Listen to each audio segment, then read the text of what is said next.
I like the evening light, the sunlight coming through uh, this time of the evening. I like. Um, there's something very exciting that I discovered one day that really set me free. A large, a large portion of significant events in our life are they're or one usually finds oneself in a position of whether or not to forgive someone.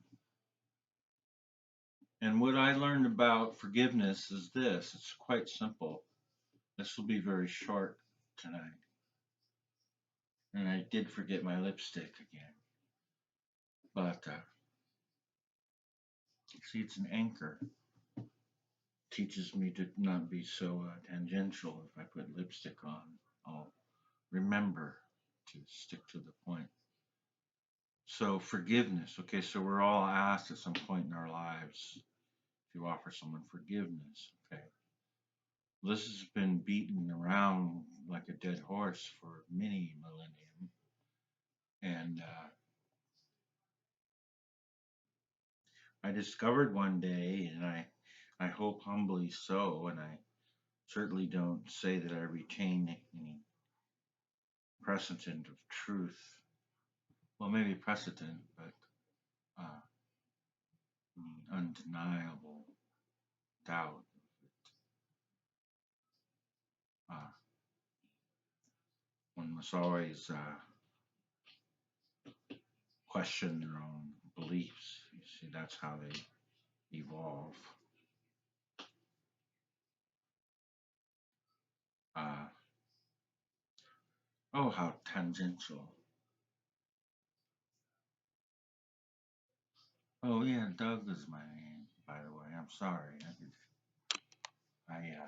A division of Alchemy Arts International.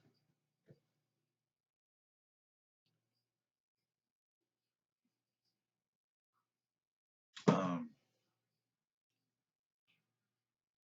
uh, just so we have this question posed to us. Well, how do we do forgiveness? So we say, well, I won't forget, but I'll forgive, well, I'll forgive, but I'll not trust you anymore. Uh, well, I think I have a solution to all these permutations of this dilemma that all of us will face if we live long enough. I have many times. So this might help, but it helped me, and I. This is why I do these things, it's because I need some way to communicate. Uh, okay, so here it is again, tangential. I think, or that's tangential. Anyway, tangential. I like the word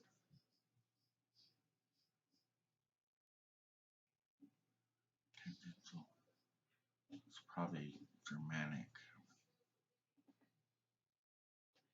Um, okay, so you have this dilemma of forgiveness, offering forgiveness, and you have the debate in your mind, running different movies about how to handle forgiveness, and maybe you really actually do want to do it, but it's a complicated.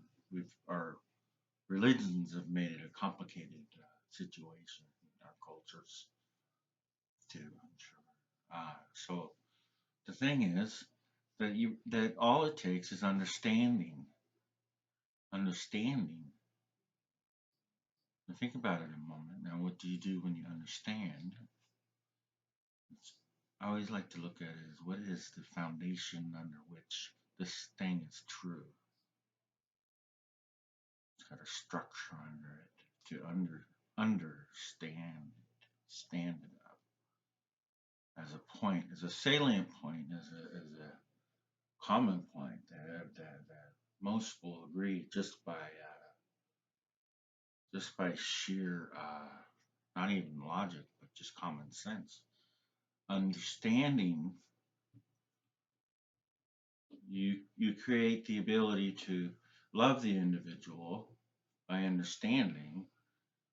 You don't you don't have to forgive a 1-year old for diving into her cake, right? You don't have to forgive her, the child diving into her first birthday cake. You see, you'd understand that this is the beauty of the experience. So you're understanding it. You're not the child does not get into trouble. There's nothing going on but fun. You see, so this is all I'm saying. It's quite simple, and you just apply it. The fellow that took my barbecue, I understand he needed a hit. The tank will sell for $45. You can get a bag. I understand that. You see, I understand that. I don't. So you can.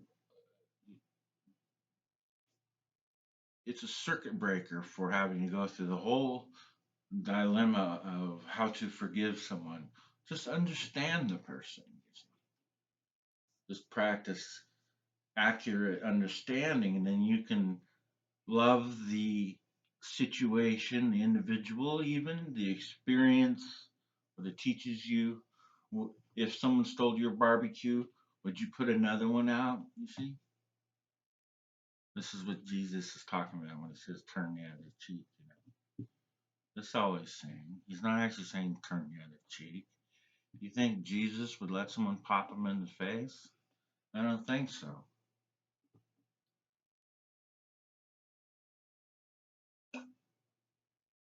Right?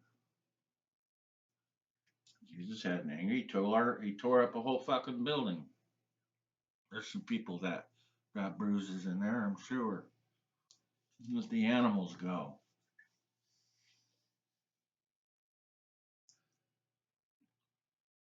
He hated money changers, kind of like our current day stock market, or people that sell money or charge huge transaction fees. What is this? This is highway robbery. Meanwhile, Mary's working at Dairy Queen for $8.58 an hour, 8.82 or whatever. I don't know. I don't know. 10 and a quarter maybe. I'm just smoking out of that loop. They want to increase everybody to 15 in something like 10 years or something. That sounds good to me.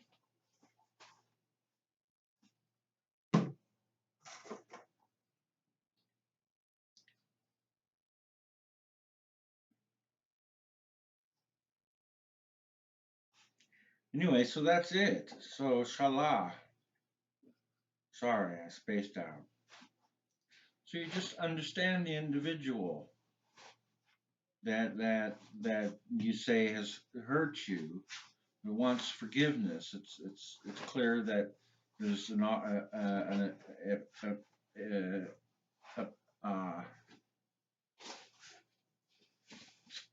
a proposition that you offer forgiveness. This is known between you and the person, the forgivee.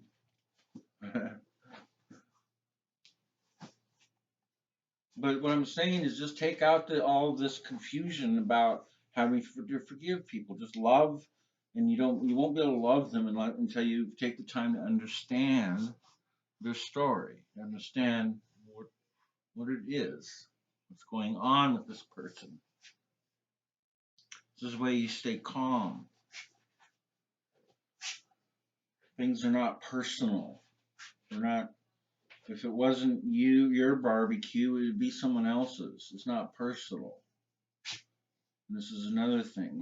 This is another debate. How personal and how hurt we are when someone does something in a certain way. Don't take it personal. It might not be an attractive or a ethical or a moral or whatever in your book, but don't take it personal. If it's not you, it's the next person. It's the individual's own reality that they're in, as you are in your own reality. Just look at theirs and understand theirs, and this way you can love it appropriately, the other. The other. You make love to the other. You see? This is community. This is a circle, you see, a common good. And this is the essential message of the Christ. Is love thy neighbor. This is the essential message, which destroyed markets at the time, which destroyed the rules of the zealots.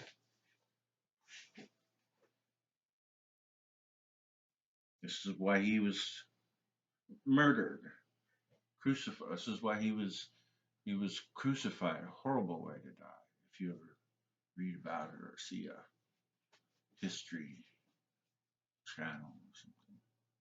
Oh, how tangential I get.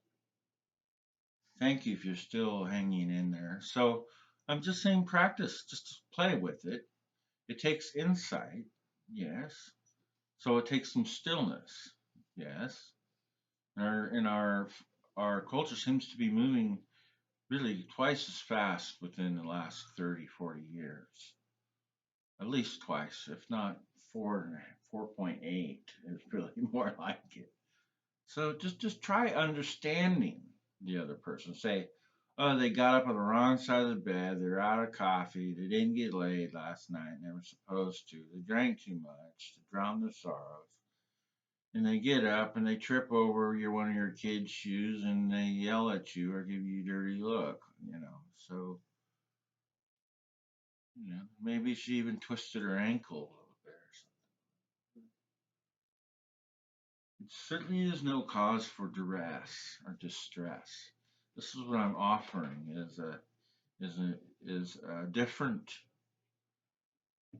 forgiveness is not needed as I opened up for the 1 year old that ruins quote unquote the cake, right? It's back to the first example. Diving into the cake. You don't forgive the infant. Look at them. Look at people that do you wrong as infants. Infantile stuff is what they do. Steal stereos out of cars, barbecue tanks.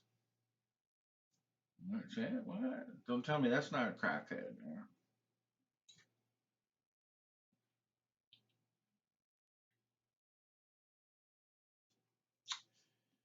It just isn't chippers in this society anymore. Chipping is looked at as addiction. In the 70s, we would do shit that would come in and leave. We do cross tops and tie stick and brown pot from Mexico. And then we hydrophonic in our junior year. This green gooey stuff started coming out. Beautiful, beautiful females. I mean, compared to what I grew up with in grade school, the brown Mexican lid probably hit with paraquat. It was in the late 60s, early 70s, and that's when Jesus. I'm sorry. How tangential. Uh, Thank you, and it's been nice spending time with you. And just try it. Try what I said. I don't want to repeat it again. Waste your time. It's a beautiful night. I'm grateful for the colors of the clouds and the wind and the trees, the neighbors, and the cars. Even are interesting to look at sometimes. I don't know. It's July something. 17.